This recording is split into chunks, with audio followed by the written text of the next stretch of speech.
Hey mate, so you're creating content or just about to start. That's cool. Now you just need a microphone to improve your quality.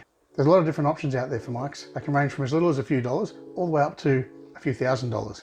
So let's have a look through the different types of mics there are and what's going to suit you and your budget moving forwards. Hey, I'm Sean, Aussie24 if you watch me on Twitch, where I stream every Sunday, Monday and Tuesday. Drop by for a chat if you want. Having a proper microphone, as opposed to the one that's built into your phone or your camera, is going to make a huge difference to the quality of your content, to the point where even if your video quality isn't in 4K, people are still going to watch, because on a smaller screen it's not going to matter that much. But if your sound quality is poor, it's tinny or bad quality where they can't hear it properly due to wind or other background noise, they're probably not going to stick around and watch. Look, the reality is, when you first get into something new, like content creating, you're not going to have much of a clue about what you're talking about or what you need to get started. So the main point for this video, and all of my videos at the moment, is to help someone who's new or thinking about starting to create content to get past that struggling stage at the start when you're trying to learn everything and you don't really know what you're looking for. Sometimes you don't even know exactly what you need, let alone what to look for. And I hope that by going through the problems that I had and the struggles that I had will help you to avoid that and move forwards with creating content faster. To be honest, microphones aren't that difficult, but there is a few things that you need to know about mics before you get started so that you can choose the correct one for whatever you're going to be filming. So that you understand what type of mics are out there and the differences between them. I'm going to go over them in a basic fashion today so that you can choose exactly what you need for your content that you're going to create. Essentially, the two different types of mics are the dynamic mic and the condenser mic. I'm not going to go over the intricacies of both types of mics. There's a heap of videos out there that you can look them up if you want to know exactly what the differences are and why they're different in every way.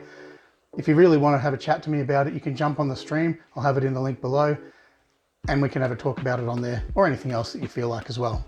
Very basically, dynamic mics are the type of mics that you see singers and podcasters and presenters and stuff like that using. They don't pick up a lot of background noise, which is why it's good for those types of presentations. They look just like this, very simple, sing straight into them, talk straight into them. That's the type of mic that gets used for that. Now, condenser mics tend to be much more sensitive. They pick up a lot more of the background noise, any echo in the room, anything like that, you'll hear it through a condenser mic.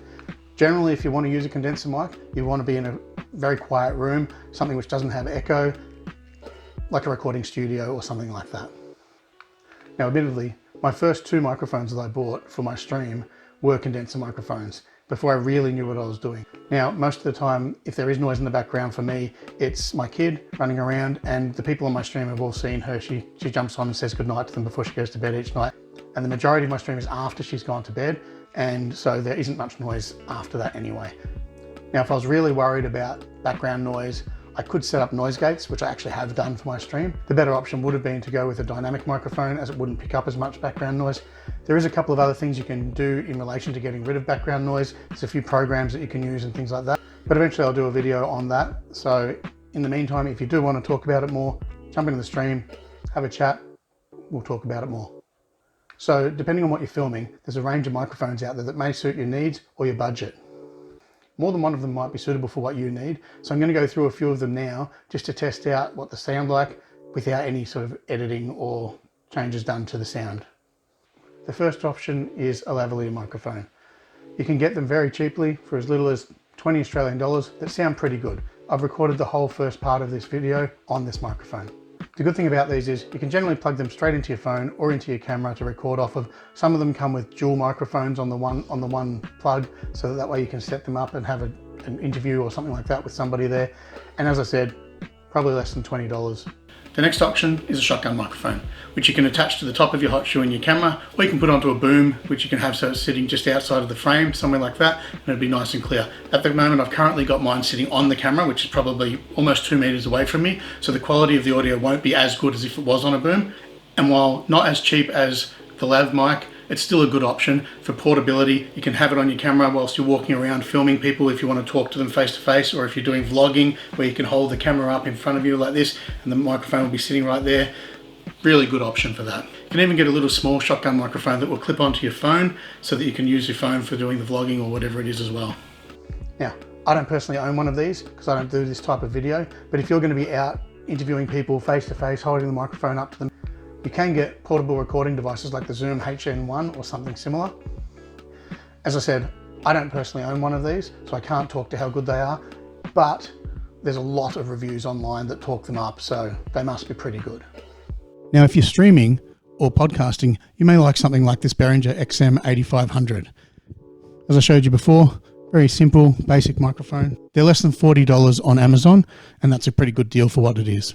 Now, as I said before, dynamic microphones need to be up close to your mouth. The sound quality is pretty good whilst it's here, but as I start to move it away, you can hear that the sound quality drops off quite dramatically. That being said, there's little to no background noise here at the moment, so it's not really an issue anyway. As a side note, if you are looking at starting a podcast where you want more than one microphone, or any sort of content creation where you're going to need 2, 3, 4 microphones, there's a great pack you can get at the moment, which comes with 3 Behringer XM1800S microphones that comes in a hard pack, and I'm using one right now just so you can see what they sound like. Still pretty good, very similar to the previous one I was using. And as I said, comes in a really nice hard case, like this case here. You can see it has the 3 spots for microphones in it. Really good, worthwhile for about 70 Australian dollars, just under that. So the last option is a condenser microphone for a quiet recording set or studio, something like the Rode NT1 that I'm using here. This is what I use for my stream. It's usually pretty good. You might be able to hear a little bit of background noise at the moment, which just cut off, which was my heater. But that just sort of shows the amount of background that it picks up versus now when it's turned off where you can't hear any background noise. This is a much more clear mic when there isn't any background noise. But as I said before, if there's anything like my heater you could probably hear before, it's all going to get picked up by this type of microphone.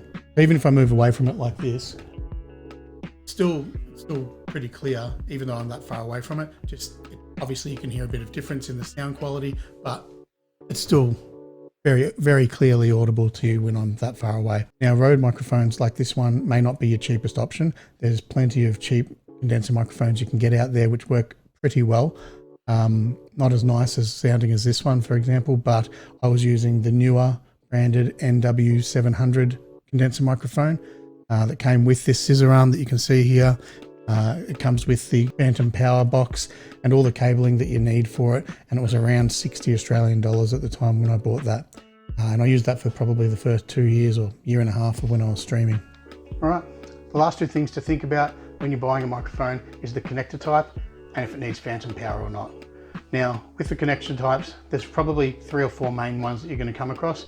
There's a 3.5mm, which is like your phone jack, 6.35mm, which is a bit larger one that generally gets used in studios and stuff like that.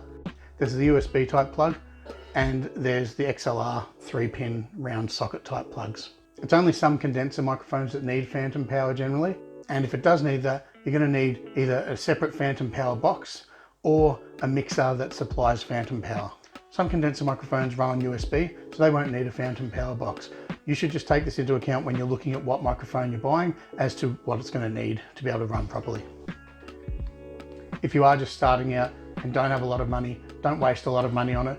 Just find one which is suitable within the price range that you can actually afford. It's going to be way better than what you were using before because you were probably just using the microphone on your phone or on the camera directly. So just use what you can afford. Well, that's it for the basics on microphones. A lot of it is very basic, but it's stuff that I didn't know about when I was first starting, and probably stuff that some of you won't know about either, so hopefully it's helpful. Again, if you do want to jump in and have a chat about anything with me on stream, I stream on a Sunday, Monday and Tuesday night from 6:30 p.m. Australian Eastern Time. That's the link down below. Happy to talk to you about everything, whether it's this, games related, anything else related. Jump in, have a chat. Also, if I did help you out in any way with this video, please click the like button, and if you're feeling really cool, subscribe, hit the bell notification so you get notified of any future videos. Thanks for watching, have a good one, and remember, you're awesome, mate.